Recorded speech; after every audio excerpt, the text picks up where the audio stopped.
What's up, everybody? This is Whiskey in the Six. I'm Rob. Doing a Tamdhu head-to-head here.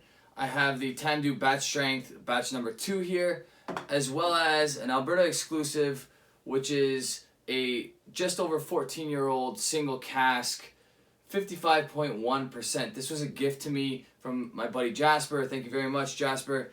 Gonna do these, nose them, taste them, give them a mark. I'm gonna add a little bit of water because they are pretty hefty.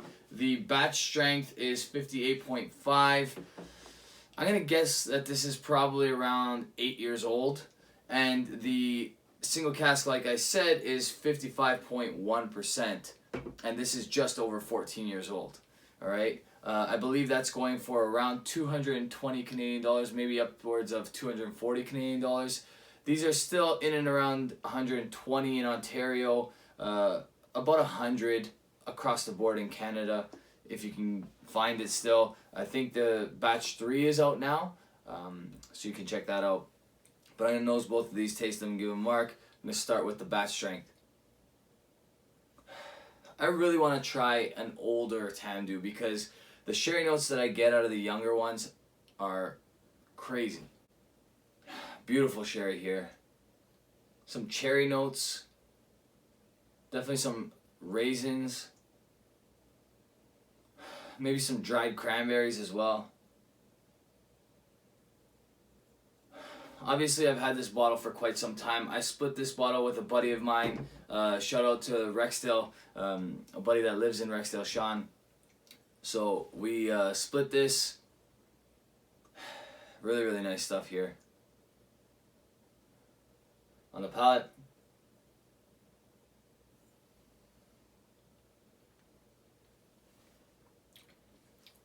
Honestly, now that it's been open for such a long time, it actually doesn't even need that much water.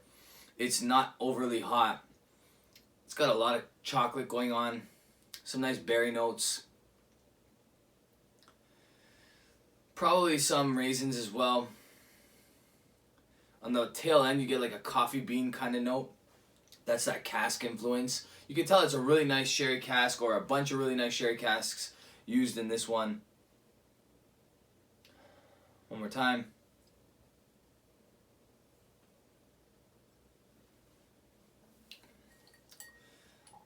I'm going to add water just for argument's sake. See if anything changes.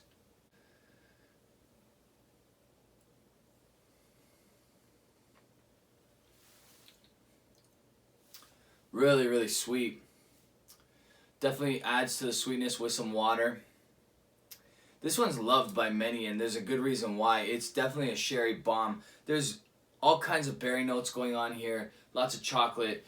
If you open this bottle, let it sit for a while because it's younger cask strength whiskey. It takes a little bit longer to get into its groove.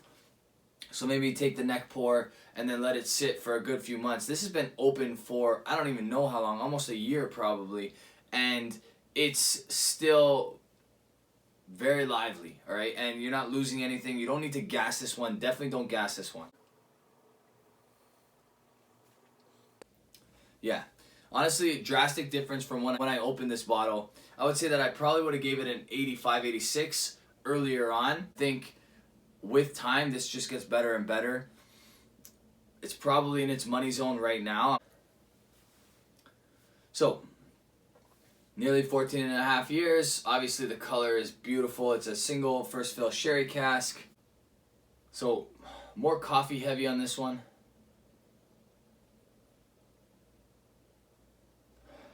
Definitely some dark chocolate notes in there as well.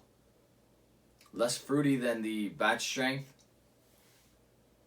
which indicates possibly that this is either opened up a little bit more or it's younger, which is more fruit heavy. Whereas the older stuff tends to be more leather, dark chocolate, coffee bean heavy. And that's what we have here for sure. Definitely some leather notes in there. Nice espresso notes. Yeah, really, really nice nose on this one. On the palate.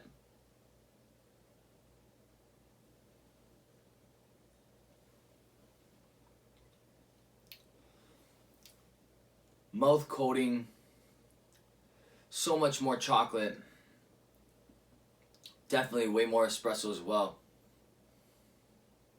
Wow. So the name of the Instagram page eludes me right now. I'm going to put it down here. You guys will be able to see and follow them. But they just did some beautiful shots of this particular bottle on their Instagram.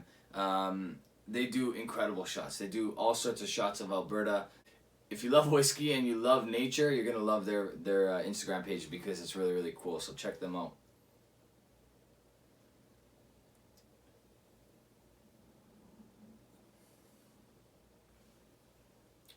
Okay, so you don't need water with this. Honestly, this one's best taking your time with it. Let it, it's one of those whiskeys where you drink over a good hour, hour and a half.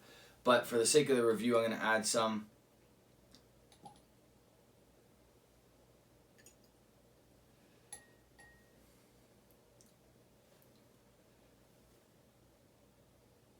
Okay, so you get a little bit more on the nose when you put some water in there.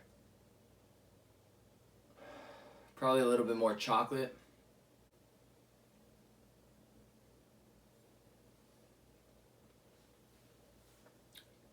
And with water again, sweetness pops. Wow, that's really nice.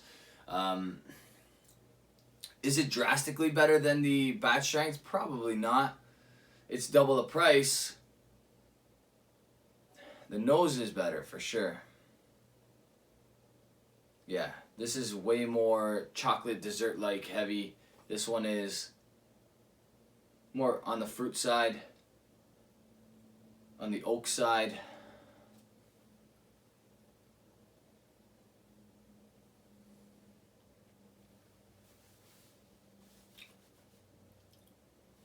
Really nice, man. That's awesome. Is it worth the price? I think that's the only thing that's holding me back from really giving this a huge mark. It's 14 years old. These Glendronach single casks, they started at a reasonable price and now they're astronomical. You can't get a 25-year-old for less than $600. It's ludicrous. It doesn't make any sense. These whiskeys are great and there's definitely a place for them, but the price that this is going for, I gotta give this no more than a 90 because can you find better whiskey for $230 or less? Yeah, I think so. So I'm gonna give that a 90. It probably would go a point or two higher if it was about $150 or less. When I'm drinking this, I think about the Hazelburn 14 that I had this year. Now, that wasn't a cask strength whiskey, but it was a high ABV whiskey. It was 14 years old as well. There was a very limited supply of that bottle. Obviously, 9,000 is a lot more than 317. But the reason why I bring that up is because you're getting all those beautiful sherry notes. And if you're a Springbank fan, that's even better for you because you're going to get some Springbank funk in there as well. For less than half the price of this bottle here, the Springbank, the Hazelburn 14, I think I got for about $100. So I can't justify giving this more than a 90 when I think of that bottle because that bottle is just beautiful and it was a great price. This is a lot more expensive. Yes, it's a single cask. Yes, it's cask strength. But for all those reasons, I can't give this more than a 90. It's beautiful stuff, don't get me wrong. But I don't think it's worth $230, $240. Both of these are great whiskeys. You can't go wrong with either of them. If you do decide to spend the money, you will not be disappointed if you're used to spending that kind of money, but you might be disappointed if that's like your first big purchase and you go with something like this and it just doesn't deliver the way you would expect a higher end bottle to deliver. Okay guys, that's it for me. If you like this video, give it a thumbs up. If you really like the video, hit the subscribe button. You can also hit the bell to give you notifications for when I release a video. You guys can also follow me on Instagram, Twitter, and Facebook. Cheers.